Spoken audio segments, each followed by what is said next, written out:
Boa tarde. Pode soltar.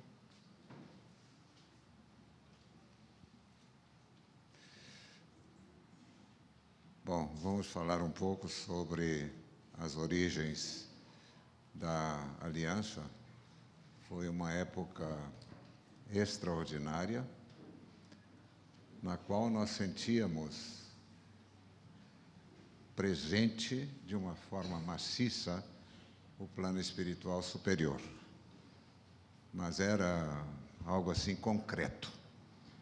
Nós nos sentíamos, às vezes, como se estivéssemos sendo transportados, carregados mesmo. Existia um clima que nós poderíamos definir como sendo um clima de euforia. E, sobretudo, a direção firme do Armon, que nos dava as orientações básicas. Vamos recapitular? Então, já falamos sobre a presença marcante do plano espiritual superior, mas algo assim de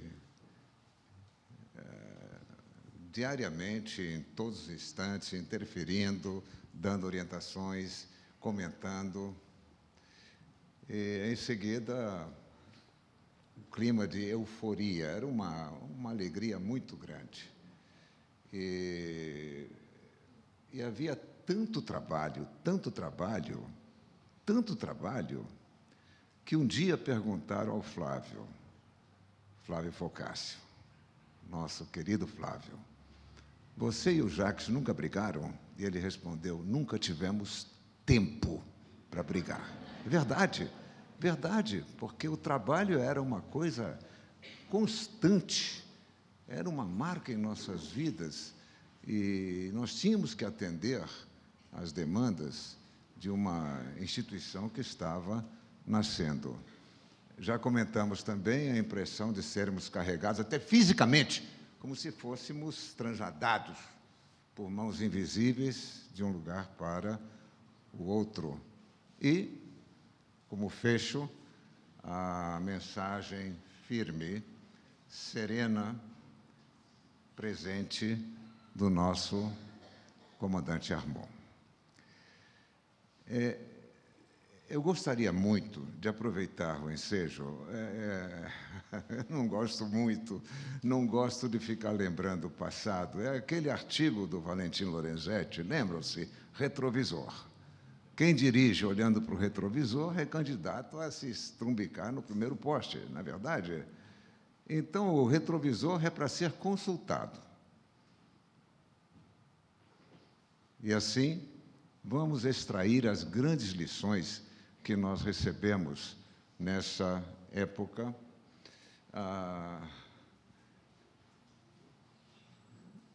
Tudo girava numa expectativa, e o Armon sempre nos cobrava.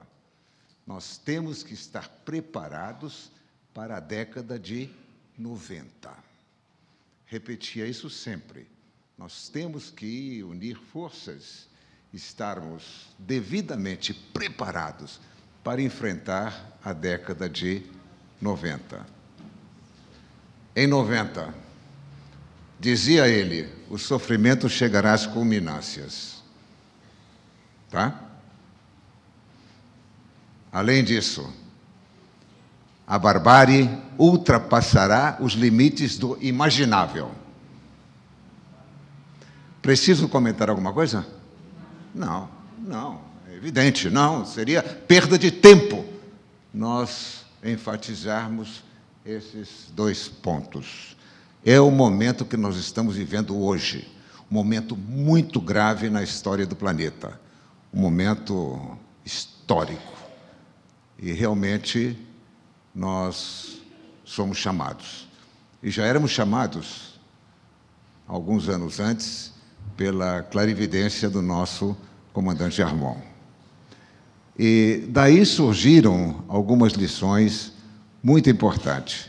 Nós separamos 5 lições que recebemos do Armon nessa fase embrionária. Tá certo? Vamos em frente?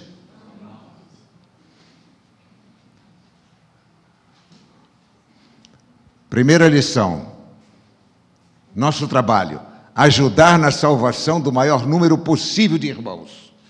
Envidar todos os esforços que nos forem possíveis para salvar, como repetia ele, o maior número que nos for possível de irmãos. Prosseguindo. Este será o maior dever para os espíritas. Importante, o maior dever para os espíritas, vírgula, após a devida preparação pela reforma íntima. Ou seja, a reforma íntima era uma tecla desgastada que o Armão batia sempre, sempre, sempre, sempre. É evidente que a reforma íntima e o trabalho se completam, mas nós não podemos esquecer, em favor do trabalho, prejudicar os esforços pela renovação interior. Quantas vezes ele nos perguntava, e como é que vamos de reforma íntima? Como é que estamos no trabalho interior? Isso nos dava o ensejo a profundas reflexões. Podemos prosseguir? Em outras palavras, o compromisso básico que nós temos nos tempos graves que estamos atravessando denomina-se, falem, reforma íntima. Reforma íntima. O resto é decorrente da nossa renovação interior. Podemos passar para a lição número 2?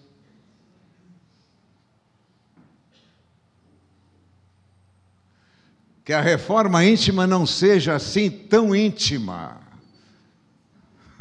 Dá para pensar, não é? Dá para pensar. Ou seja, existem pessoas que enveredam pelos caminhos da renovação interior em busca da plenitude de vida. E que vantagem, nós perguntamos. Que vantagem, a plenitude de vida, alcançar o nirvana, ficar que nem um boboca e em ação contemplativa, sem fazer nada para o seu semelhante. Como é que diz? Sorvendo o néctar dos deuses, não é? Sem fazer nada. Deve ser algo horrível, deve ser algo terrível. Então, a reforma íntima deve assumir uma conotação, um aspecto altruístico, ou seja, é aquilo que nós repetimos sempre. Renovar-se interiormente com que finalidade? Vocês sabem. Não ouvi.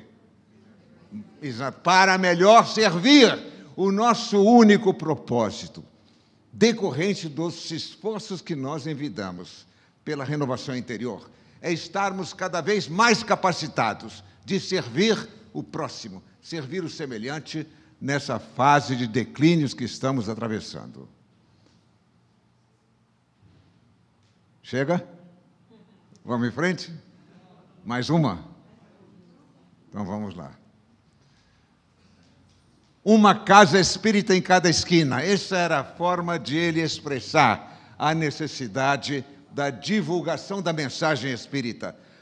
Na década de 90, precisamos ter em cada esquina, é claro, é a forma de dizer, é uma figuração, em cada esquina uma casa espírita, mas foi o que deu ensejo, o que iniciou o trabalho de multiplicação do centro espírita.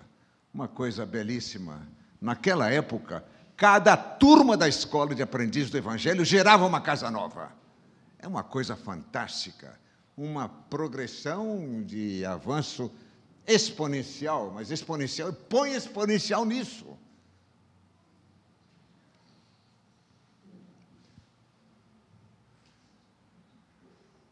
Outra lição, que cada um faça a sua parte da melhor maneira possível. Quando nós às vezes comentávamos, mas há tanto para se fazer, e somos tão poucos. como administrar essa situação? E ele respondia: o importante é que cada um faça a sua parte da melhor maneira possível. É a grande mensagem. E, às vezes, repetia: estamos vivendo em uma época de responsabilidades individuais. Já foi a época que nós tínhamos os grandes líderes, aqueles que assumiam em favor de uma vasta multidão. Agora não, agora cada um é responsável integralmente pelos seus atos. Acabou a figura do guia turístico que vai à frente com uma bandeira e vai todo mundo atrás. Se o guia turístico erra o caminho, todo mundo foi ele que errou, não fomos nós. Uma forma muito, muito cômoda de transferir responsabilidades. Isso atualmente é impossível. É impossível porque, simplesmente, as responsabilidades são individuais. Onde estão os grandes sacerdotes? Diríamos, aqui. Cada um passa a ser um sacerdote. Cada um é um grande líder. Cada um... Nossa. Estão pensando? Podemos seguir? Eu acho que já acabou, né? Não. Nesta fase de declínio, o mundo clama por Cristo. Que bonito. E o Cristo clama por nós. Coisa linda. Coisa linda, é maravilhoso. Maravilhoso, atribuindo bem a responsabilidade. O mundo inteiro, num desespero total, em desvios marcantes, clama por Cristo. E o Cristo clama por nós. Respondi a sua pergunta? Hein? Ele está dormindo? Não? Vem cá. Vem cá.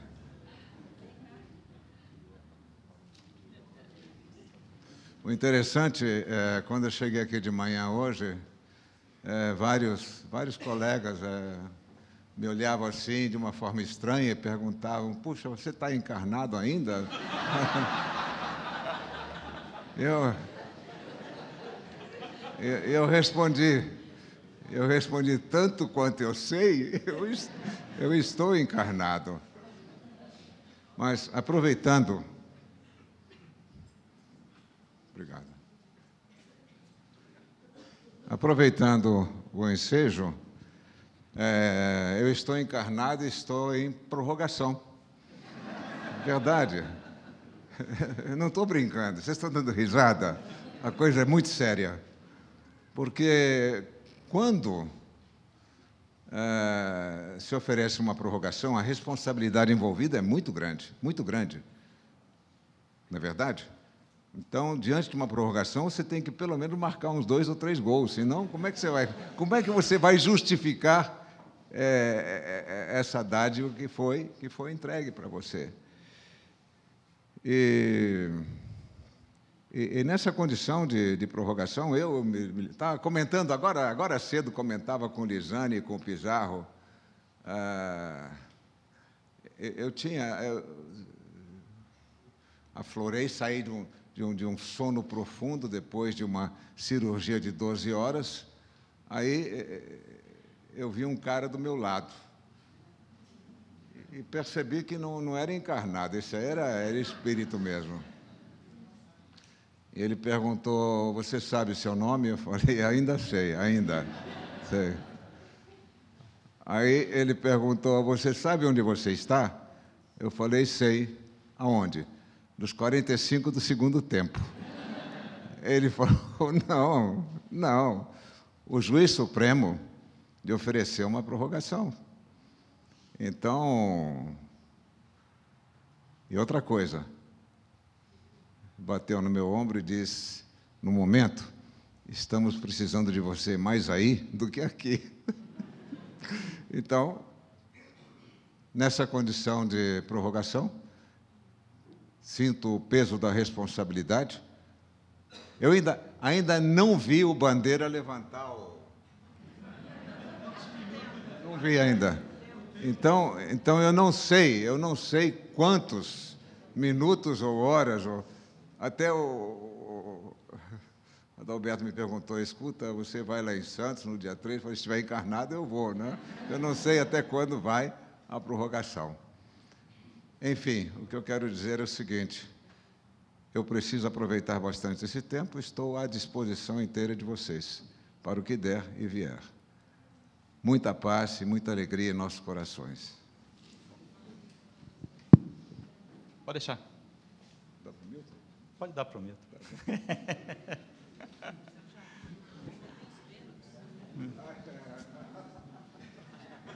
Como é que é?